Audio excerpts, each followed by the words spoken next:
Right, Margot has got a background in economics and international business. She's worked for Fortune 100 companies like Johnson & Johnson, AT&T, Lucent Tech. She's consulted over 60 countries, 11 industries, and has a background in operations and resource planning and provisioning. The author of the book you can see there, Vitalize Your Workforce, Conquering the Crisis of Employee Stagnation. Business Week contributor, radio host, and podcast contributor as well. So the research that made up this book was a culmination of a full year, 130 seminars across 17 states, 8 topics, 2,400 participants of all ages, levels, industries, and jobs. I think we're all very lucky to have the next hour or so with Margot and James. So here we go, Margot, over to you. Okay. We take a look at the agenda. What we're going to do is talk about a little bit about who are we and why are we here, why us. Leadership challenges, what we see is the 7 required core skills for managers and employees. Talk about our process, because that's important to understand, very systematic, how we measure vitality. Really want to share a case study, Tale of 3 Seasons. It is an on-the-ground application of what is in the book for 3 years. So our partner, Dan Vogel, tracks what happened the first, second, and third year, and it's quite dynamic. I know you'll enjoy it. Then we'll wrap up and talk about next steps. So we are, who are we? We are a team of proven executives. We have experience in 20 industries. A little bit about me. People often ask me, why did I start this? What am I doing? Who am I to have a voice? Well, let me give you an idea. I grew up in the country in Pennsylvania, outside of Philadelphia. Went to school in a farmhouse, rode horses to school for the first few years. Changed schools and started competitive sports when I was 10. Then I went to college and studied international affairs and then international business. Later on, working for AT&T, I enjoyed a great contrast of experience as I sat on the tarmac at Newark Airport on my way to China. So I have lots of experience in teams, evolving talent, incredible necessity for loyalty, and the need to retain employees. The whole idea of 85% of employees aren't engaged is absolutely painful. That means that there is wasted human potential in every function, on every level, on every organization.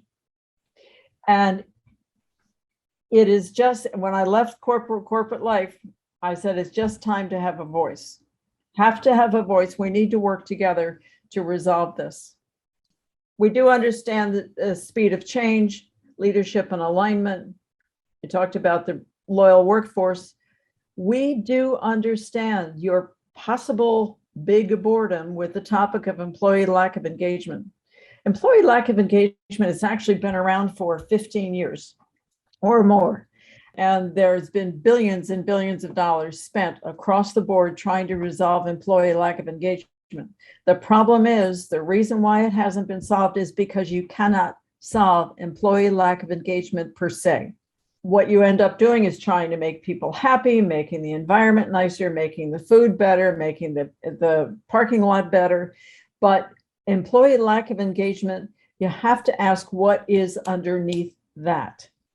And when I went out and I did my full year of firsthand research, the real reason employees aren't engaged is because they are personally stagnant working where they are. What does that mean? That means that they don't have a sense that they have a personal future working for you. They're working for an organization that has a future, and with them, they have a salary, they have benefits, but they don't have a personal future. They're not expanding, working for you. That leads them to feel stagnant, be negative, not want to be there and leave to go find new opportunity. So we'll get into that a little bit deeper. But the reality is, who are we? We know that we can have a voice and help you transform that situation now and change it permanently. We can help explain the real causes of employee stagnation. We'll get into it in a little bit of detail. And then we want to provide vitality leadership solutions from a CEO perspective. HR is important. HR is important for administration and analysis, but we need people who understand operations leadership through operations motivation. And so we're providing the view from a CEO perspective. It's important to have a CEO perspective, has the executive custody and the responsibility to change the underlying issues. When we take a look at introducing cost-effective solutions, we provide a framework. And I say framework is to provide efficient company-wide application, not just a thought for let's go experiment in a department and maybe if it works, we'll do something else with it. You really need a framework. Organizations are actually creating the stagnation they're trying to overcome. They're constantly creating stagnation. It's over 60% of what I found were stagnation causing management actions are common across all organizations. So what's the real underlying cause? We go back to Albert Einstein, ask different questions. Let's find the cause. It is that the employee management system was set in motion in 1895 by Frederick Winslow Taylor. He's a statistician over here in Pennsylvania in the steel mills. People sit by and create products. We'll tell you what to make. We don't want any argument, and the benefit goes to the top. This, in essence, this management system is still in effect today. And the statistical analysis is important, but it is not leadership. Today, we need leadership. This system actually rusted out blatantly with the advent of dot-coms in the late 1990s, and then ubiquitous information was in the 2000s, and the teens, it came into what's in it for me that went across the organization, and that's at the moment, that's where we're stuck. We're in what's in it for me. How does an organization provide what's in it for me for everyone in the organization so they feel that they have a future working where they are? The starting point is really to transform that obsolete management culture to vitality leadership. Now, from a workforce perspective, what does that mean for them? How do they feel when they're going? This came right out of the work in the field. The number one thing they say is end of year appraisals are particularly stagnating. Another one is poor problem solving. When they say problem solving, if you're in a group of 50 people and you say, anybody in here have any problems you need to solve, you have 100 hands that go up. If you say, can you solve the problems yourself? No hands go up. Who do you rely on to resolve your problems? Your manager. How many people's managers actually solve problems? Maybe 4. So that's a good indication that there's a deep problem. Lower no people leadership. Ask people, does your manager know who you are? Nope. Does your manager care who you are? Nope. They may say hello, they may say thank you, but when it comes to moving on and the manager moves on and the people are left trying to clean up what they've done before and get used to another manager, no, not very much people leadership. It's really deadly. And Forbes magazine, actually a couple months ago, had an article on, do we really need managers anymore with AI? The answer is yes, but they need to be, people leadership needs to be required and taught and measured and rewarded. Lower no mentoring. Mentoring is generally reserved for a few. They're forgotten between manager changes. Training is random. It's ineffective. Random meaning you can take underwater basket weaving, or maybe somebody will take one course in accounting and somebody else will take something in English. But it's ineffective for future growth, and there's no vision or path for talent evolution. So the net is that there really is no belief in having a personal future working where they are, working for you. In that case, it is they're basically working with welfare thinking. And hence the comment, I don't really care. I'm just here for the benefits. And they go home early, don't care if they're negative, just do a job, and that's it. So the number one leadership challenge is, how do you get employees to return to that environment, to your environment? And then how do you retain them? And take a look at the experience in the last year. Work at home employees learned unlimited opportunities online. They could have proactive shared learning. There's no degrading end of year appraisals and no limitations. What a contrast. With Vitality Leadership, what we strive for is for consistency across the organization. The employee belief, we need to instill the employee belief that they have a personal future while working for you, a reason to be with you. We need to train high value portable skills that they can use in any role. And what does that mean? Today and in the future, people are going to be transferred to different applications of their skills in different departments. We need to, today, if they learn problem solving in one department, they can't port it to the next one. We need to have a smooth flow of portability of skills, both horizontally and vertically. People leadership needs to be taught and rewarded as a high value skill across everyone, and certainly in the management team lines. And then experiential learning. This takes planning, but it's highly effective. And we need to plan actual experience stepping stones to meet your future skill needs and the employee's choice of future. One of the things that people say is I hear a lot is, oh my God, it's a big, complicated issue. And how can anybody possibly resolve it? And I don't have the time and I don't have the team. So these are all of the conversations. Why should we not address it? Well, what we're saying is, yes, you can address it. You have to address it, and you can address it. So we focus again, like Albert Einstein, on what is simple. Vitality Leadership Simplified. First two things are to plan and communicate your future skill needs so your employees understand it and have something really clear to reach for. And then enlist their choice to reach for it so they have a choice in their own future. Then you stimulate employee initiative, make people leadership a required core skill. So there's mentoring and there's evolution of talent, continual evolution of talent. There are 7 required core skills across employees and managers.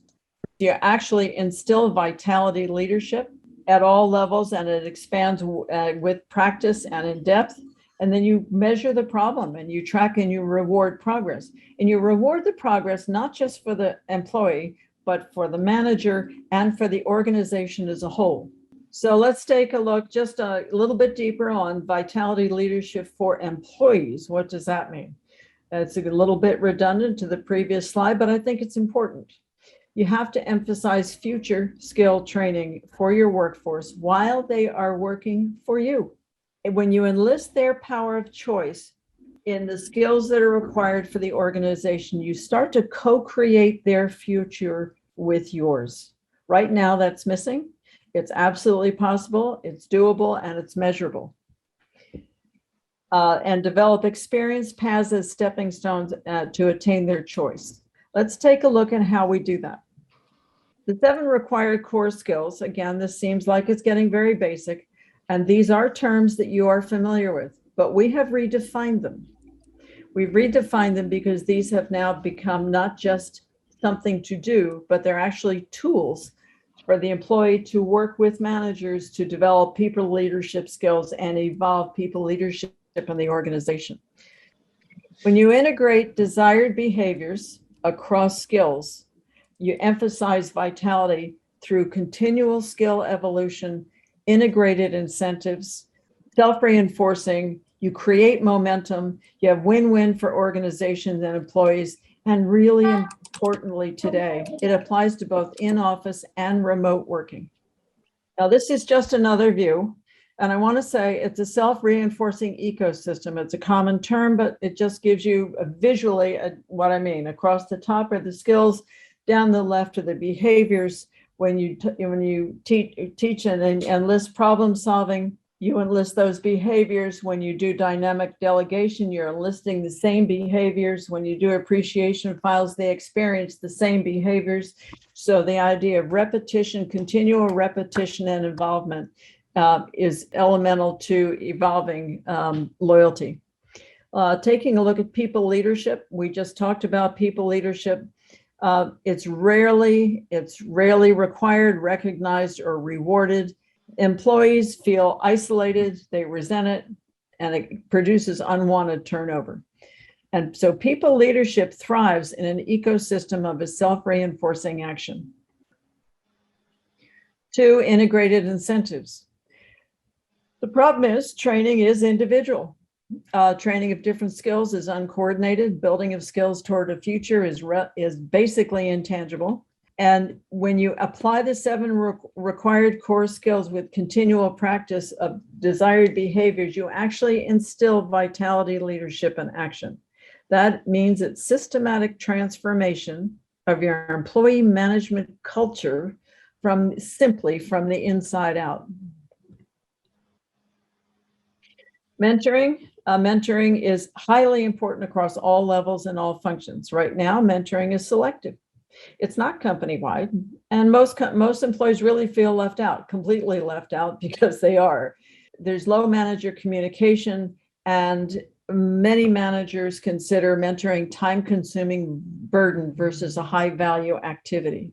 By utilizing the 7 required core skills as tools to encourage and teach, to encourage mentoring and to teach business think, it makes it very simple. You train and engage all employees at mentoring at their level. You embed mentoring as an organic strength of your culture, and you build bench strength for mentoring across your whole organization.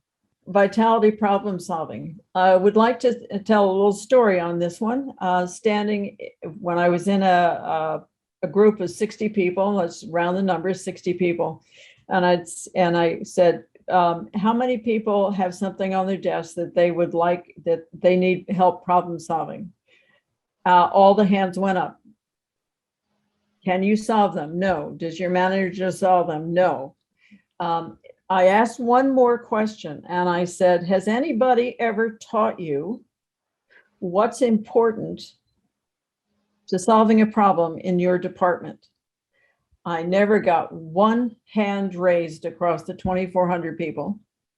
And the other question I asked was, has your manager ever told you what is important for them when you to solve problems? What's important? What do you have to address for your manager when bringing a problem forward, talking about it and solving it? Not one. Actually, it was such a new idea, the eyes opened and people kind of sat back in their chair and said, every single problem opportunity builds knowledge. By setting up the right process, making it standardized, customizing how you do what's important by department, and systematizing what kind of questions you ask, the manager can coach the employee. It is a problem-solving opportunity across the board. Now, appreciation files, everybody knows about that there are HR files, and HR files are almost universally mistrusted. They don't believe what's in them. They believe that their contributions are lost when managers change, and they're often misrepresented. The other thing is they belong to the company. They don't belong to the employees, so they often can't see what's in them. We need to counter that. One way to counter that, create an annual appreciation file program to support every employee, and use the file management as a people leadership tool for the manager. This provides, you collect what they've done, how they've done it from anywhere in the organization. You make the file available and open to support the employee's interest in a new job within the company or their interest in going to a charity when they need to have their own values supported. Right now, that doesn't happen from the company they work in. This is a way to do that, make them feel appreciated and emphasize a good job and that it belongs to them. The reality is personal support for who they are increases loyalty and interest.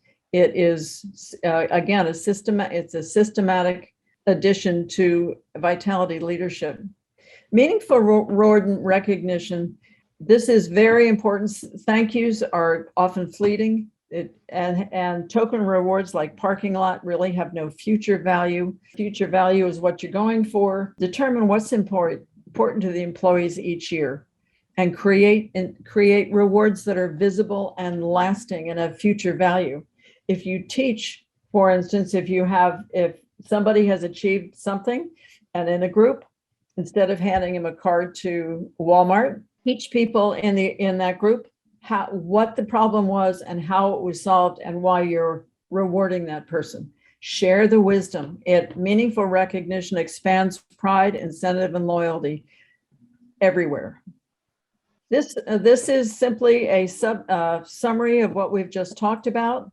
On the left is business as usual, and on the right is a view of future perfect. You can use this to have conversations with your team back at the office and to review what we just talked about. But it's very important because when you go to saying, do you want to have business as usual, or do you want to have vitality leadership? It's right here. An example is right here in front of you.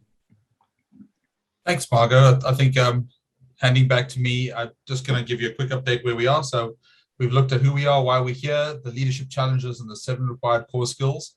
Let me introduce you to Dr. Robertson. Professional engineer, military commander, grounding in economics, and over 30 years experience in consultancy and strategic planning. He's a thought leader and a strategic IT advisor. He's the designer of the Vitalize assessment tool and leader of Vitality Leadership Consulting Team. Thank you, Darren.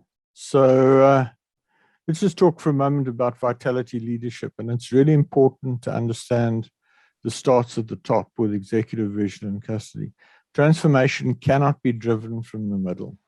Folks, this is so important. I regularly encounter people who are trying to bring about strategic change, starting at the middle because that's where they got introduced to the organization.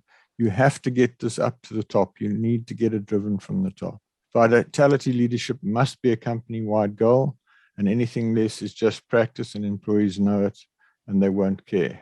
Vitality leadership is measurable, it's sustainable, it's easy to understand, it's trackable. It evolves workforce culture from the inside out without big fanfare, and it instills portable skills and self-reinforcing programs and progressive experiential reward and opportunity. Let's talk a bit about our consulting process. This is based on methods that have been evolved over decades. So we start off by gaining clarity of CEO vision and commitment. We facilitate dialogue and workshops with the leadership team in order to gain alignment. We facilitate an organization-wide vitality assessment. We take people through what we call strategic action planning, and then we implement and train. We start off with what we call the pulse measurement, which is a series of 1 hour, one-on-one executive interviews with each member of the leadership team. We facilitate this with proven questions. We understand the essence of the business. We understand the essence of the vitality and stagnation issues, and we determine the critical success factors for the engagement. So we kick off the engagement with a deep dive into the fundamentals of the organization as viewed from the executive team. And that results in a concise next steps action report. We then go on to a workshop with the executive team where we determine the critical concerns regarding workforce vitality. We identify seven critical factors, the essence of the issues. We determine the relative importance. We facilitate collaborative, inclusive consensus building. We score performance. We highlight differences of opinion. We align action, and we create a framework for change and for action. Just by way of example, this is the output of one of our processes, and what you see here is that there are 4 executives involved, fairly diverse views around the table as to the relative importance of these items, and that opens the door for a conversation. And quite often CEOs have said to me, I had no idea that my people were thinking that. So this is an example of taking that a step further. And what we found here, a situation where this was the head of department and that was one of the second in command. Major differences of opinion on a number of key things, to the point where they were in head-on conflict with each other. They were at a point where this guy was about to be fired. We did the process, we highlighted the numbers, and that opened the door for a constructive discussion between the manager and the direct report. and allowed the manager to override and apply his figures to the analysis going forward. It's important to understand that measuring vitality is an imperative. Peter Drucker says, if you cannot measure it, you cannot manage it. So the Vitalize assessment software survey and analysis tool was designed from the ground up for the service that we provide. It evaluates vitality in organizations of any size, looking at both corporate and individual assessment.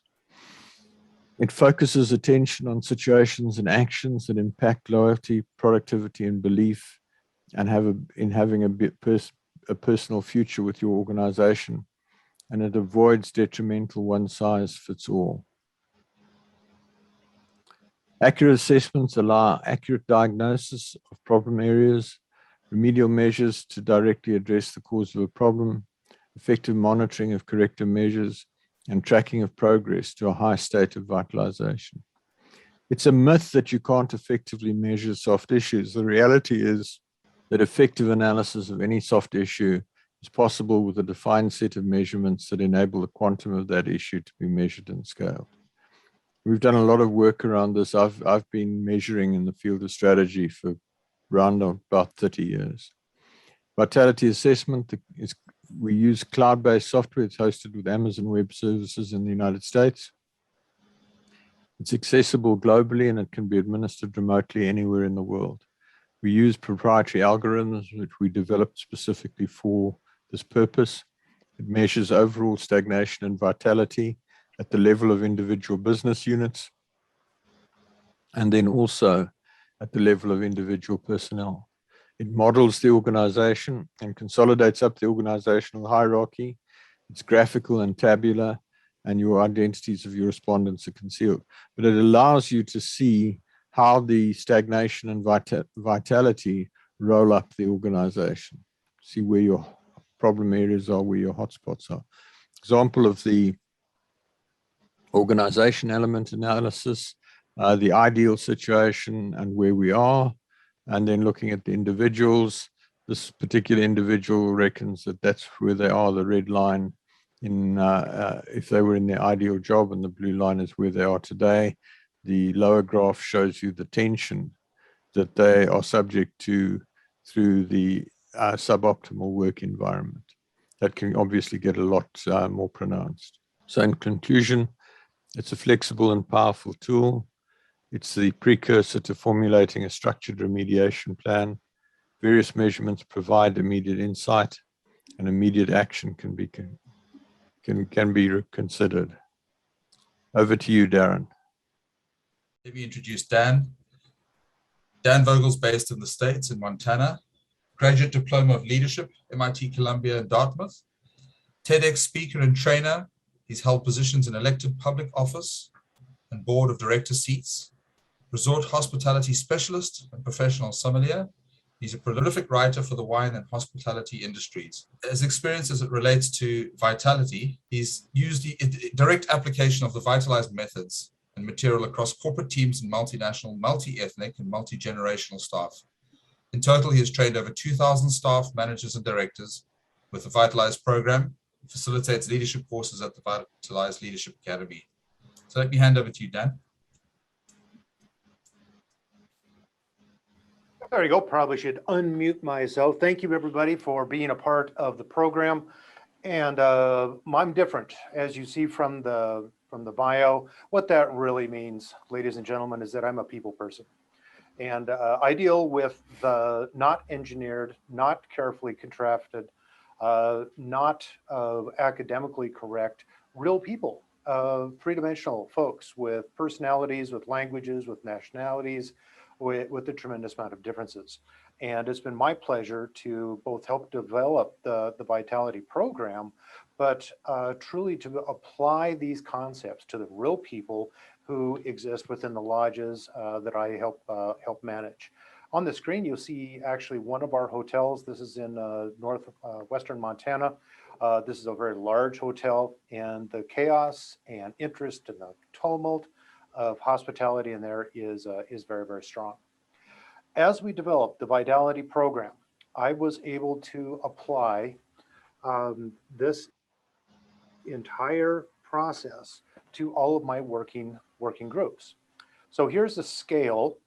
So this isn't tried on like 7 people and then we think, oh, this is a good idea. I have essentially 4 lodges. We see over 1 million guests a year. I have 900 employees, 7 countries, 14 languages. You can imagine what kind of complexion this is. So out of this particular project came the tale of 3 seasons. In the application of Vitalize to the actual working groups that I directly oversee and interact with, this is the story, and this is a true case history of everything that we've done here. In 2017, we had trouble, and real trouble. In any industry, you have years that you just go, gosh, this is just never going to end. 2020 might be something like that for you. We had unpredictability, we had poor performance, poor timing. Our leaders were not accountable.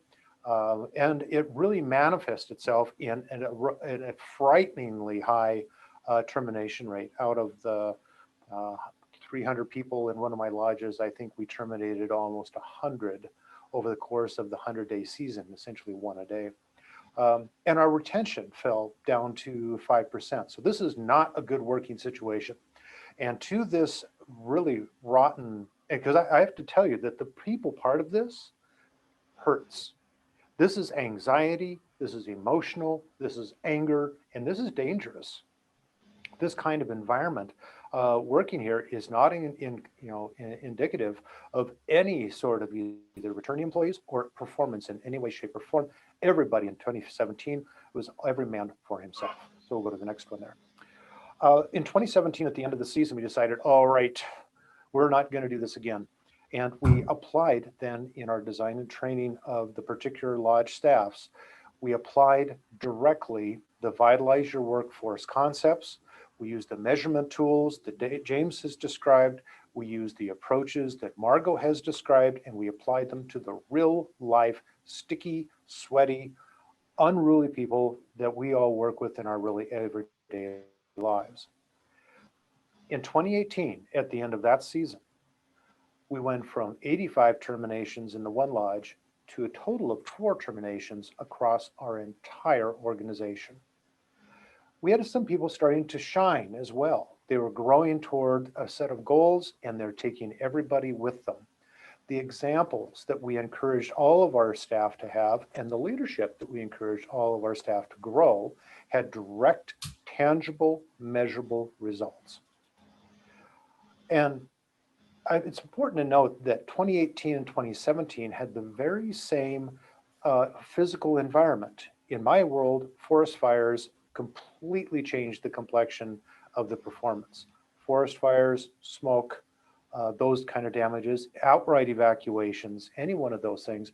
And 2017 and 2018 were identical as far as fires, evacuations, all the tumult.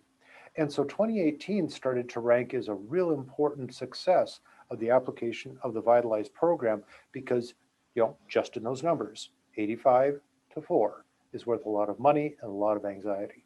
So we'll go to 2019. After 2018, we went, okay, we're not pussyfooting around on this. Everything about the Vitalize program is going to be applied in spades to everything that we do. And so our training and development program came directly out of the Vitalize program. We added some corporate aspects to it, and we added some individual capacities. As we did that, we did this consistently across all of our lodges, and the immediately within 2019, the difference was remarkable. So in the early part of the season, all of the teams were firing all cylinders. Weather was able to be on our side. We didn't have any fires. We didn't have any sort of events like that. And so we were able to execute 2019 with a really unencumbered environment here. Everything was looking well for us. But as we applied this, the deeper and the higher performance we were able to see out of our staff. So we'll go on to the aftermath here. In 2019, at the end of the season, the actual results, and this is what's important for everybody on the call to really see, is that the results of these people's performance are remarkable. working teams in the park returned a 90% retention rate. Remember, we've grown from 20, which is a national average, to a 90% retention rate. The business model and the financial projections that we are given corporately, as in any corporation, have a complete divorce from the actual people. We hit every single one of those particular objectives, and we did it with a staff who was delighted to do the job that they were doing. They were happy to be working with us. They were rewarded, they were recognized, they were aligned, and all of these things are what come out of the Vitalize program. Interestingly enough, that the other divisions within the lodge system that we're in experienced their normal set of high terminations and hidden costs. And so this wasn't that just magically by a wave of magic wand, this happened in all lodges. This happened in our teams because the architecture and the design of Vitalize Your Workforce as applied to the real people in our working groups. So that's January 2020. Now, everybody look back at where January 2020 was. When I actually wrote that, the world that we currently live in did not exist. So right after January 2020, our world and your world completely changed. So as we looked into the actual operation of 2020, most of the staff that I had claimed the 90% retention rate actually was no longer employed. All of our operations received an enormous cut. Many of our lodges weren't open. Our entire staff was laid off. And so you would expect that in that situation that the entire organization would just fall flat. And it didn't. The real lesson from the rest of 2020 is that when you instill these particular working characteristics in your teams, when you vitalize your workforce this way, it has a life of its own. It will survive. It will survive without constant care and feeding. And once it has this kind of set of results, it creates belief. And once you have that belief, and that was mentioned, I believe, by Dr. Robertson, once we have the belief that our people are treated with dignity and respect, that they have challenge, that they will be mentored, that they have leadership opportunities, that we encourage them to be the very best at who they are, they will come back. And they will come back not only in good circumstances, they will come back when you need them the most. And even though that's actually 5 seasons, those 5 seasons have shown that the particular Vitalize program is durable, it is applicable, it works. And once you do the actual commitment to creating the architecture of using these particular things, it will be a long time self-sustaining program that means you will be profitable. Thank you, Dan. That's an amazing case study. And I think now with Margot, we're running out of time, Margot, so I'm just going to jump straight into you to wrap up. That's okay. That's fine. Just in summary, we believe that it needs to be simple. It needs to be clear. It needs to be something that's implementable systematically over, not just right from the very beginning, and to transform your underlying management methods in the culture of the underlying employee management from the inside out. No big announcements, no big, and just get in and just do the work. We have vitalized methods. They're streamlined and efficient. We do 80-20 approach to everything. We demonstrate people leadership from the top down and measure it and reward it. We address the causes, and therefore we change the results. We involve the whole workforce, not just one person or one team at a time. And we do progress tracking and ROI that's very clear, very consistent, sustainable, and replicable. So we're happy that you're here, and we're really open to having some good conversation.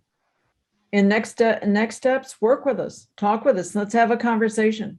We offer a full range of services, including advisory, coaching, facilitation, measurement, retreats, workshop, very flexible because we all need to work together. It's a big issue, and we can do this. So let's open a dialogue, and we know that let's explore how we can help pull for your employees, improve retention and ROI. Thank you, Margot. Absolutely stunning. I've got some questions here that I'd like to ask just before we run out of time. Here's one for you, Margot. How does this differ from typical cultural transformation initiatives? Culture transformation initiatives can be mostly on the outside. They're taken, people want to change the image, change the communication, change the color of the building, but it doesn't change the underlying cause, the realities. This is an actual transformation of the working mechanism to manage employees in a simplified way that provides dramatically different results. Okay, thank you. One for you, James. Thank you for an excellent webinar. This all sounds great. How much does it cost? Interesting question. Always the bottom line, isn't it? I think the thing to realize around the cost is that we craft and co-create the program with you. So what we like to do is we come in and do a one-day pulse measurement. At the end of the day, we give you feedback in terms of our findings, give you a short letter report, which gives you our critical findings and our critical recommendations. And thereafter, if you want to take it further, we'll give you a proposal for an agreed scope of work to bring about the change process. Now, currently, we have that on a special. We're doing a bit of promotion along with this webinar. And so if you give us a written order for a pulse measurement by the 30th of September, we will do that for you for $1,000. And that will be myself and Margot. So it's a real bargain in actual fact. And if you're interested, please email us at the info at vitalizeyourworkforce.com email address that you can see on your screen. Thanks so much. Next question. I've got a small company with only 5 staff. Is Vitality leadership applicable for companies of all sizes? Margot, can you take that one? Yep, it really is, because we're talking about an elemental change in how we think about the employee, how we think about loyalty, what it takes to have them feel that they actually have a future working for you. And some people just stay and do the minimum when they have a feeling that they have a future working for you. What they say on the outside and what they say on the inside is just dramatically wonderful. James, one for you. How long does the Vitality organizational assessment take? It depends on the size of your organization. We can do a very small organization in one day. If you're talking about a moderate sized company, it's probably going to take you about a week. And on a larger company, it might take 3 to 4 weeks. Basically, we can process anything from 50 to 100 people a day in groups of 20 or 30. And it takes about an hour to do the individual assessment and about 10 minutes for managers to do the corporate assessment. And all handled remotely, I'm assuming. All is handled remotely. Right. Last one, Margot, as we round up, do the Vitality principles work in any sector? Yes, they do. It's a basic framework, basic understanding of human nature, and what it takes to have people feel worthwhile and part of something that is bigger than them, that sees them, hears them, and believes them. So yes, and we can adapt it. It's actually designed to go across any industry. That ends the presentation formal. If anyone else has any questions they want to ask, fire away. Or Darren, what I'd like to do is just go down the around the room and check in with everybody. Yeah. So I'd ask you all to unmute, and I'm just going to go around the people that I see as I see them on my screen. Steve Rogers, any last comments or thoughts? Hi, James. Thanks, Margot. Thanks to all of you. That was a very interesting presentation, especially the case study. I think a lot of the stuff we speak about in these meetings is stuff that we know we should be doing, and we should be tackling these difficult issues. What you seem to have in place is a structured approach to doing that. And that sounds like an exciting proposition, as long as it gets followed through, obviously, by the consultants and by the client afterwards. Raju, could you give us your thoughts, please? You're muted.